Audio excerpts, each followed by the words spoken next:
La historia empieza en mayo de 1996, cuando un viejo amigo me llamó para preguntarme si estaba interesado en ayudar en un proyecto de limpiar la contaminación en el cual él estaba involucrado en Denver, Colorado. Voy a omitir su nombre porque creo que él así lo desea, solo lo llamaré John.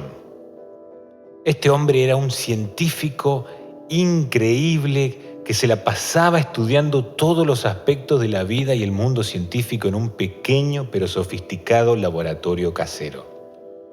Dudo que su tremendo coeficiente intelectual pudiera ser medido, ya que claramente era un genio maestro. Había creado una nueva manera de ver la realidad usando emisiones de microondas, lo que le dio una ventaja enorme en su búsqueda por respuestas en nuestro mundo, de lo que sucede a nuestro alrededor. John dijo que él y sus socios, uno de los cuales era Slim Sporling, con sus increíbles espirales, había encontrado algo acerca de la naturaleza que podía sanar algunos de los problemas ambientales del planeta, y quería que yo viera de qué se trataba. Él dijo que habían limpiado la contaminación del aire en Denver y que el aire estaba ahora limpio y sin manchas. Me pidió que fuera y viera por mí mismo. Me era difícil creer esto, ya que yo había vivido en Boulder, Colorado, a unas pocas millas de Denver, y en esa época de los 70 tenía la peor calidad de aire en todos los Estados Unidos, peor aún que Los Ángeles. Esta fue una de las razones por las cuales me fui de Boulder. De hecho, pensé que John podía estar exagerando, pero conociendo su intelecto y el genio que era, cualquier cosa podía ser posible. Entonces me dije, ¿por qué no? Yo necesitaba salir de todas maneras y esto se veía como algo que por lo menos podía ser interesante. Decidí ir con la mente abierta y sin expectativas. Aun si lo que decía no fuera cierto, este viaje me llevaría cerca de los picos nevados de la montaña rocosa que siempre me han gustado. Una semana después me bajé del avión en Denver en una atmósfera de transparencia tal que difícilmente había visto una igual en mi vida. Es más, parecía que no hubiera atmósfera. Podía ver los árboles en las montañas que se encontraban a enormes distancias. Permanecía ahí como un turista perdido en tierra extraña, mirando boquiabierto esa limpieza que nunca había visto en los 5 años que vivía ahí. La verdad que decir que me picó la curiosidad es poco. Fue como si me hubieran atizado, marcado con fuego. ¿Podría John haber hecho esto? Un taxi del aeropuerto se acercó a mí y el conductor, mostrando un suave y relajado estado mental, me hizo señas para que me subiera al asiento delantero como si yo fuera un viejo amigo, y en los pocos minutos estamos deslizándonos silenciosamente hacia la casa de Sporling y su laboratorio de investigación, un lugar donde no había estado nunca, pero del que había escuchado grandes historias. Recuerdo haber mirado los ojos del conductor del taxi y parecía estar completamente libre de estrés, lo cual es una inusual cualidad para un conductor de taxi. Le pregunté si le gustaba su trabajo. Mirando hacia adelante del camino me contestó que amaba lo que hacía, que para él las personas eran como libros abiertos que le contaban historias de las experiencias de sus viajes alrededor del mundo. Me preguntó por qué estaba yo en Denver. Le contesté que mi propósito era encontrar una respuesta a los problemas de contaminación del mundo. Esta vez me miró con un aire de inocencia infantil y me dijo, «Toda se ha ido ahora. Mira, no hay contaminación». Le dije que podía ver que el aire era asombrosamente limpio. «Más que eso», me respondió, «todas las personas que conozco se sienten bien». ¿Tú sabes qué ha sucedido? Yo la verdad que no tenía respuesta para su pregunta, pero pronto llegaríamos a una parte de la ciudad con viejos edificios, de apartamentos de 2 pisos, en una larga calle que llevaba a la Colorado School of Mine en Golden, Colorado, la escuela de minas. Y aquí era donde debía encontrarme con Sperling, uno de los investigadores que recopilaban información experimental sobre un nuevo instrumento para la reducción de la contaminación, una máquina llamada R2. Esta era una invención mágica que de alguna manera capturaba la longitud de onda de una nube de lluvia que estuviera a punto de lanzar un relámpago y le enviaba a un área como de 50 kilómetros, rompiendo los hidrocarburos en inofensivas moléculas, oxígeno y vapor de agua. ¿Era realmente verdad? Definitivamente se sentía así por el aire que se respiraba en la calle de Slim. Toqué la puerta y escuché a Slim gritar diciéndome que entrara, y eso hice. Su casa era definitivamente un laboratorio y no un lugar para vivir, dormir, comer. Pronto me di cuenta que su vivienda estaba en el piso de arriba, separada de su mundo de investigación. Extrañas espirales de cobre de varios tamaños estaban colocadas en el piso y muchas otras cosas que solo Dios y Slim saben lo que eran. Para este hombre que parecía un cruce entre Merlín, con su larga barba, y un viejo cowboy buscando una vaca perdida para llevarla de nuevo al establo, decía, estas viejas espirales estaban realmente haciendo algo para ayudar a limpiar la contaminación del aire de Denver. John no estuvo ahí el primer día, solo Slim, su socio inventor, y otros 2 investigadores que estaban probando el equipo. Cuando se fueron estos, me quedé solo con Slim y pude empezar a entender a este hombre, quien era un genio, como rápidamente descubrí. Permanecí con Slim y sus colegas por unos días aprendiendo lo que ellos sentían que podían compartir conmigo. Esta es la manera como funciona la R2. De hecho, es mucho más que esto, pero les daré una aproximación. La longitud de onda que una nube de lluvia emite justo cuando está por descargar un relámpago se duplica en una máquina especial. Entonces, se pone en un chip de computadora en la R2, la cual tiene una bocina que lo lanza a la atmósfera a través de una espiral embobinada llamada armonizador. La forma de onda crece, entonces se expande en una forma de campo toroidal como una dona, afectando las ondas de gravedad para limpiar la contaminación desde una distancia considerable. La R2 tiene 4 marcadores o esferas pegadas al final de la cuerda de metal trenzada, formando un tetraedro. Las esferas pueden ser giradas para armonizar o afinar el campo toroidal para que se vuelva vivo. John y Slim consideraban la energía del campo toroidal como viva, y también yo, después de ser testigo de cómo interactuaba con la naturaleza. Traté de tener mi mente abierta, ya que la mayor parte de esto era completamente nuevo para mí en ese tiempo. Primero aprendí cómo afinar la R2 sintiéndola con mi tercer ojo, mientras giraba las 4 esferas de la unidad. Realmente era muy fácil, ya que tenía mucha experiencia en el campo psíquico. Hacer esto me parecía completamente natural. Y después me di cuenta que solo unos pocos podían hacer esto correctamente. Continué mi entrenamiento hasta que John y Slim sintieron que estaba listo para probar mi habilidad.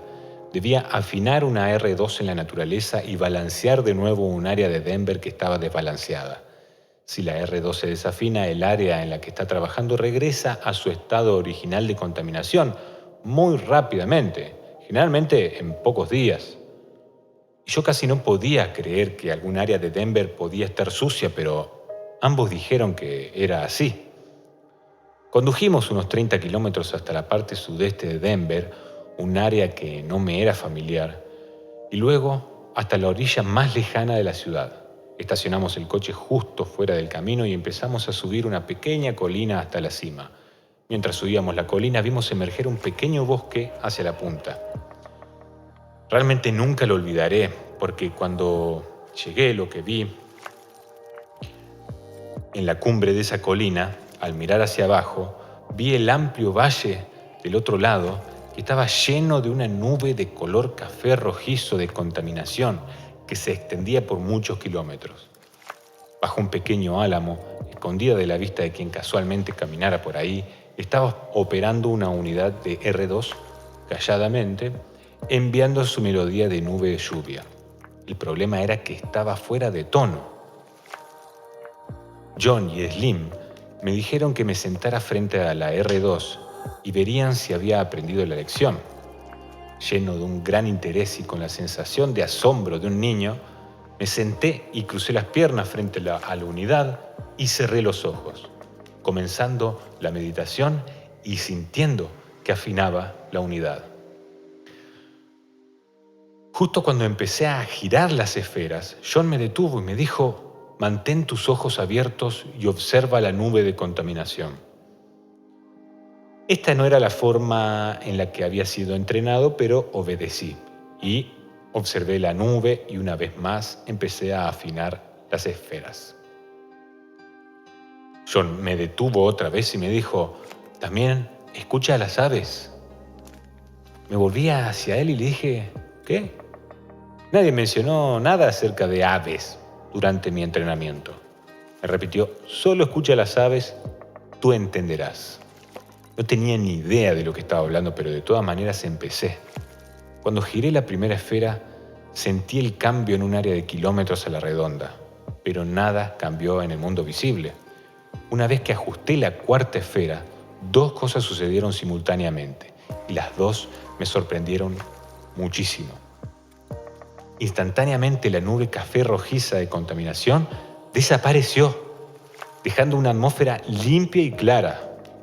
Fue como un milagro, y al mismo tiempo que la nube desapareció, alrededor de 100 pájaros volvieron a esta zona y empezaron a cantar, a trinar a mi alrededor. Los dos efectos juntos lograron un extraño cambio en mí. Yo había visto y sentido el poder de la R2, y en ese instante supe con certeza que esa nueva ciencia era real y que simplemente tenía que aprender más con experiencias directas. Durante este tiempo, especialmente en 1995 y el comienzo del 96, el aire en Denver estuvo extremadamente limpio mientras la R2 estuvo en operación. Pero las autoridades de la ciudad se adjudicaron todo el crédito de este fenómeno.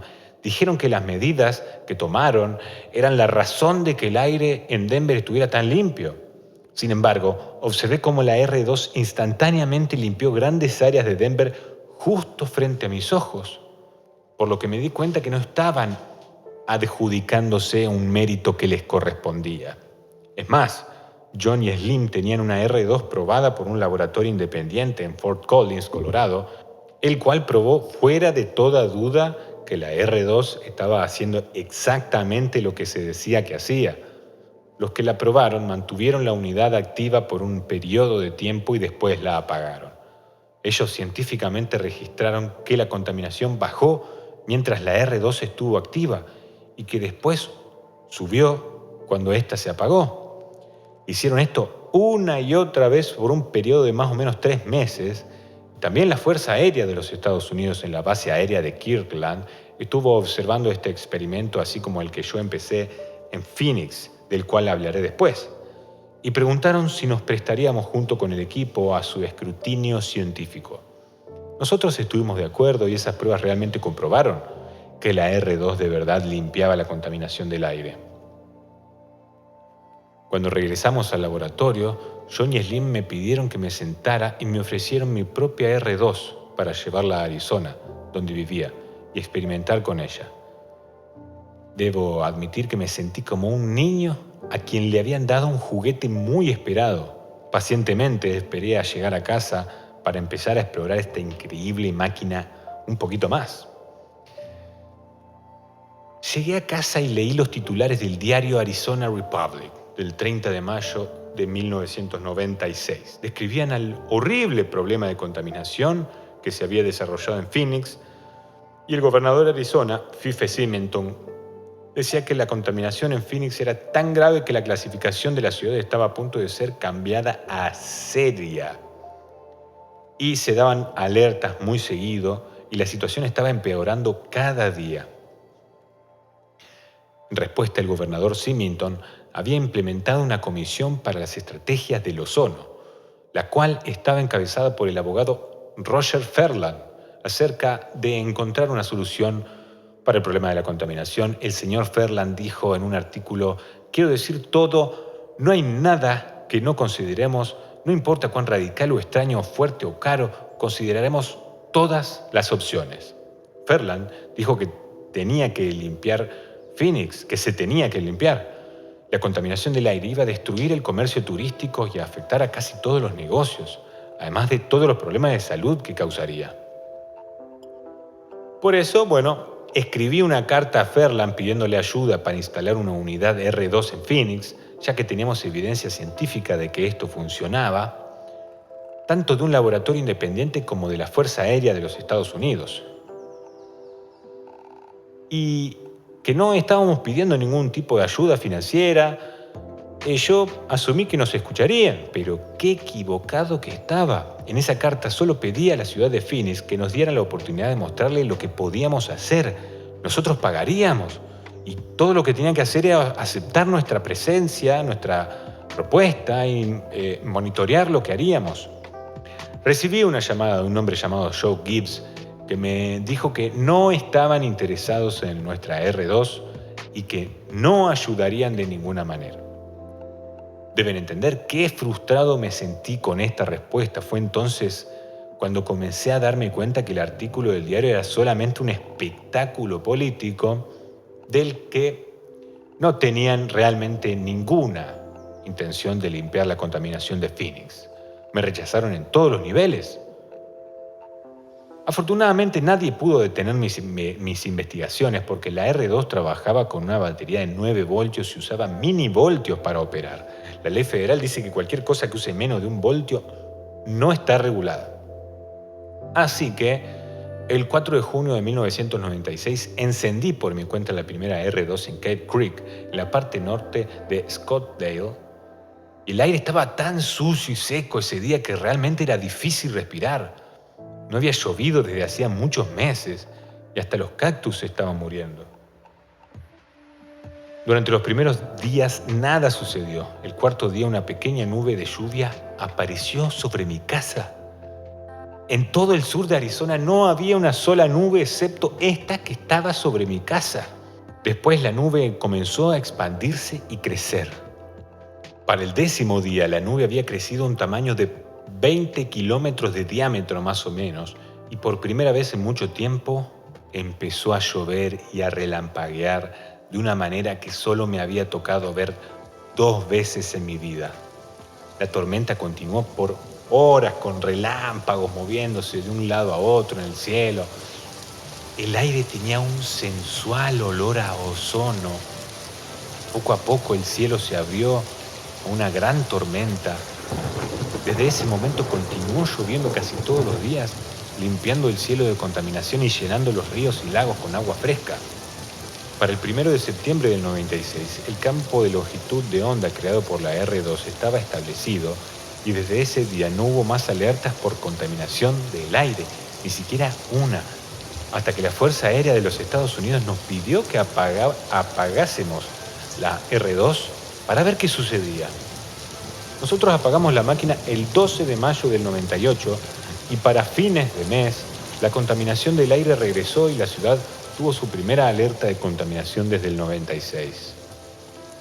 Durante el tiempo de este experimento, de hecho, habíamos colocado otra R2 en Phoenix en mayo del 97 y fue entonces cuando empezamos a ver resultados. Las medidas de hidrocarburos en Phoenix se mantuvieron casi siempre en un dígito. Alguna vez en el centro de la ciudad los hidrocarburos tuvieron una medida de 0. No había absolutamente contaminación. Desafortunadamente los R2 no controló los nitratos, que son la causa de la contaminación por ozono, pero realmente ayudó con los hidrocarburos. Esto está registrado públicamente. Cuando terminamos este experimento supe con certeza que la R2 era un éxito, pero la Fuerza Aérea de los Estados Unidos, que había estado monitoreando mis acciones, me pidió que cerrara toda la operación. Querían ver lo que sucedía y al mismo tiempo me informaron que la Agencia de Protección Ambiental de los Estados Unidos nunca permitiría lo que yo estaba haciendo. Me sugirieron que yo lo hiciera fuera de los Estados Unidos. Y entonces, con la bendición de la Fuerza Aérea de los Estados Unidos, empecé a experimentar en otros países. Desde junio del 96 hasta el 98 trabajé con la R2 y conseguí increíbles resultados, pero ninguno fue reconocido por la ciudad de Phoenix.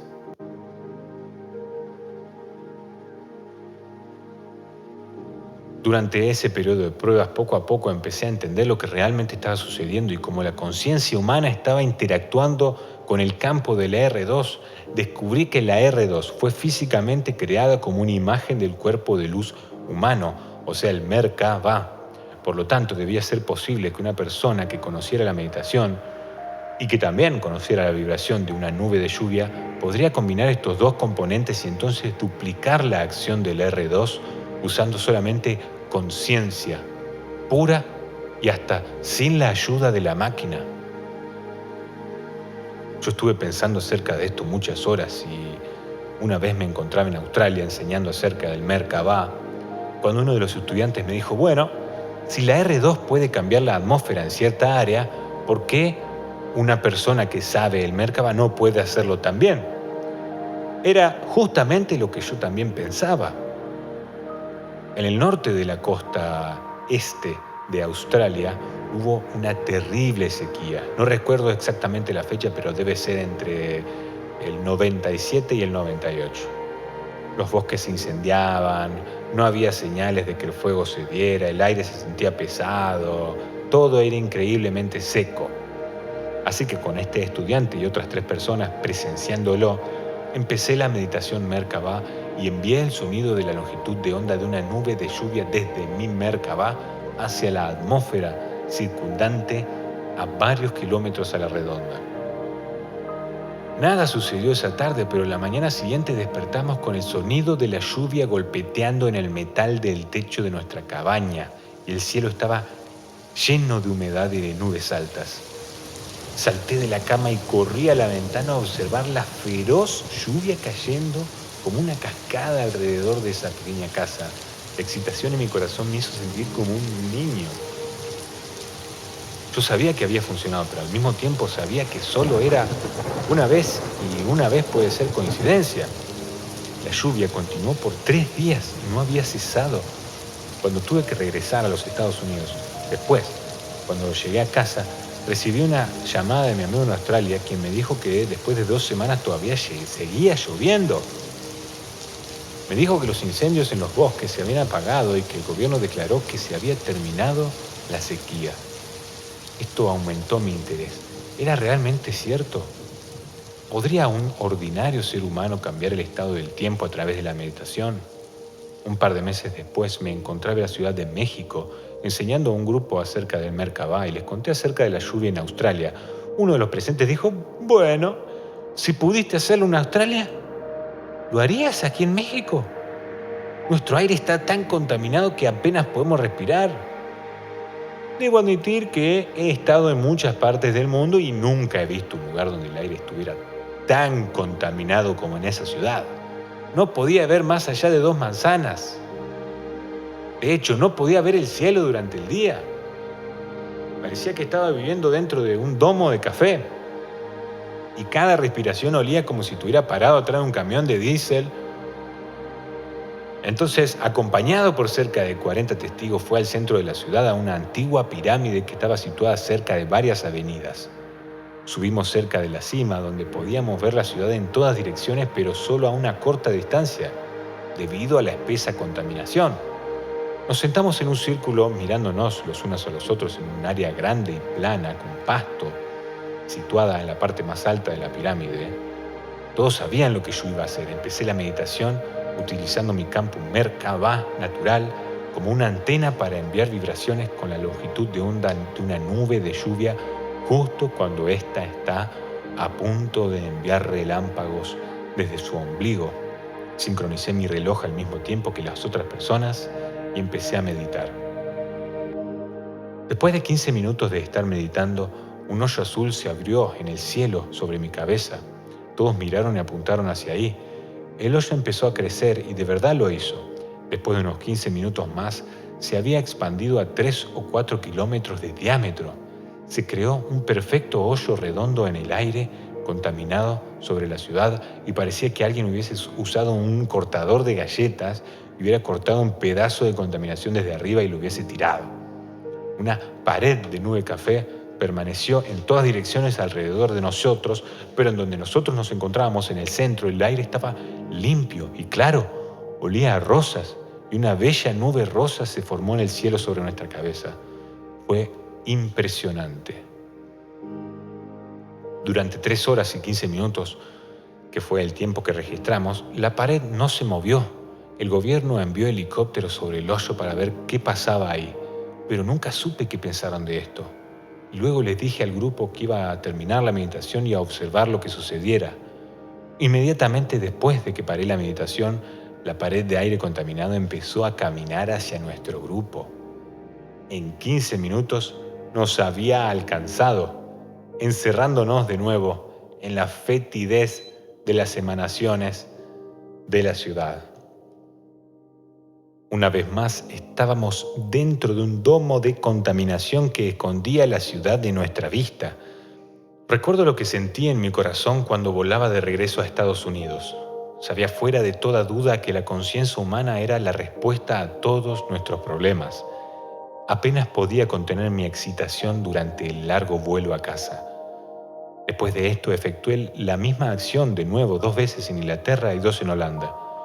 Funcionó perfectamente cada vez frente a una audiencia de por lo menos 50 personas o más. La segunda vez en Inglaterra cambió mi vida dramáticamente. No recuerdo exactamente el lugar donde me encontraba en Inglaterra, pero estábamos en un páramo donde el sol no había brillado en más de 6 meses. Todo el paisaje estaba empapado en una niebla sin fin que hacía que todo estuviese húmedo y escurriendo agua. Estaba enseñando a un grupo de alrededor de 50 personas acerca del Merkabah, y en el último día de un curso de 4 días les sugerí que tratásemos de hacer la meditación para limpiar la contaminación. Pero no había contaminación aquí, solo niebla. Mi guía interno me dijo: no te preocupes, haz la meditación y observa qué sucede.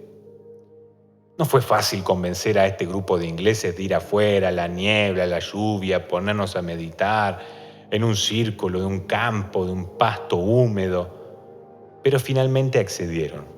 Yo creo que pensaron que estaba un poco loco, pero de alguna manera me creyeron. Todos trajeron sus paraguas y plásticos negros para sentarse sobre ellos, y así estábamos ahí 56 personas, incluyéndome, sentadas en círculo en la niebla y en la lluvia, sosteniendo nuestros propios paraguas para protegernos de los elementos, viéndonos realmente ridículos. En silencio empecé a hacer la meditación esperando que algo sucediera, pero sin saber qué. Después de 15 minutos, un hoyo azul se formó sobre nuestras cabezas y empezó a expandirse de la misma manera que en la Ciudad de México, solo que esta vez creció más rápido y más grande, hasta que alcanzó unos 12 kilómetros de diámetro. Ahora estábamos bajo un claro cielo azul con el sol del atardecer detrás de la pared de niebla, que parecía una cerca de 800 metros de altura alrededor de nosotros. Un sentimiento llegó a cada uno de los que estábamos en el círculo y todos pudimos sentir la presencia de Dios. Se me erizaron los vellos de los brazos. Mirábamos hacia el cielo y ahí estaba la luna llena brillando sobre nuestras cabezas, solo que era diferente. El cielo estaba tan claro que de nuevo parecía que no hubiese atmósfera para nada. Alrededor de la luna había algo más que nunca había visto, pero acerca de lo cual había oído. Estrellas alrededor de la luna, en pleno día. Era increíble. De pronto mi atención se dirigió hacia la tierra y me di cuenta que había pequeños animales, ardillas, roedores, perros, todos alrededor de nosotros observando.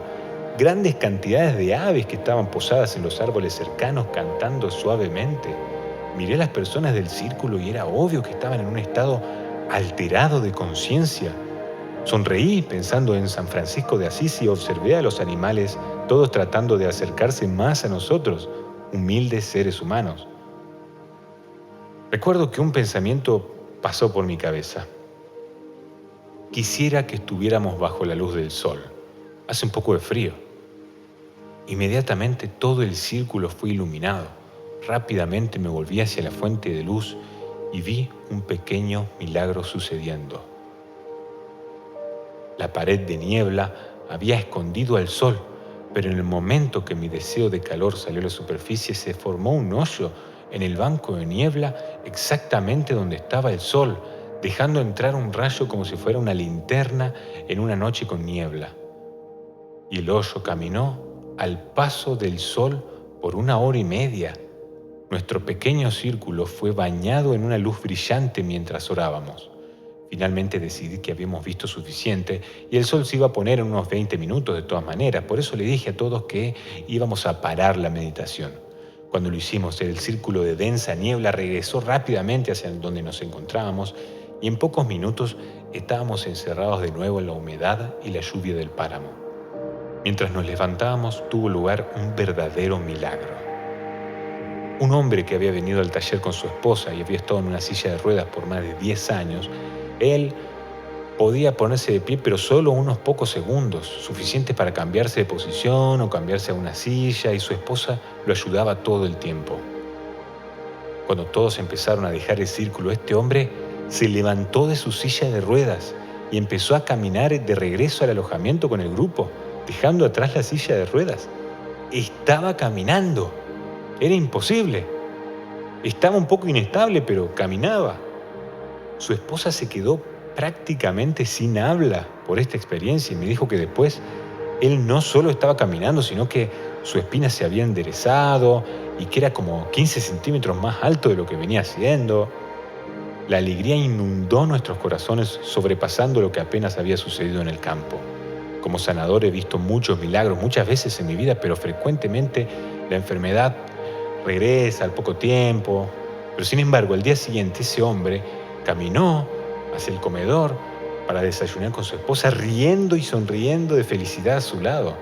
Después conocí a una persona que era su amiga y cada año me llamaba para mantenerme al corriente de él, de lo que hacía. 5 años después seguía caminando normalmente. Este es el caso de un hombre que vio la verdadera naturaleza de la realidad como el resultado de la experiencia en el campo inglés.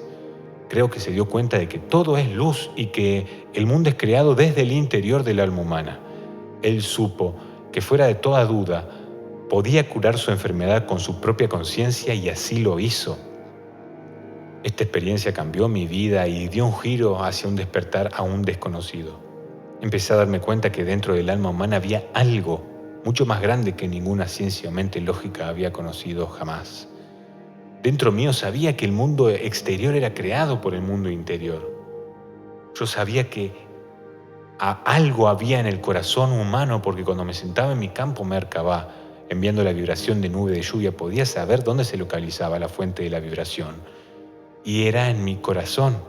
Y esto se lograba por y a través del amor que yo tengo por la Madre Tierra. Poco a poco yo estaba siendo preparado para un nuevo entendimiento de mi relación con la vida.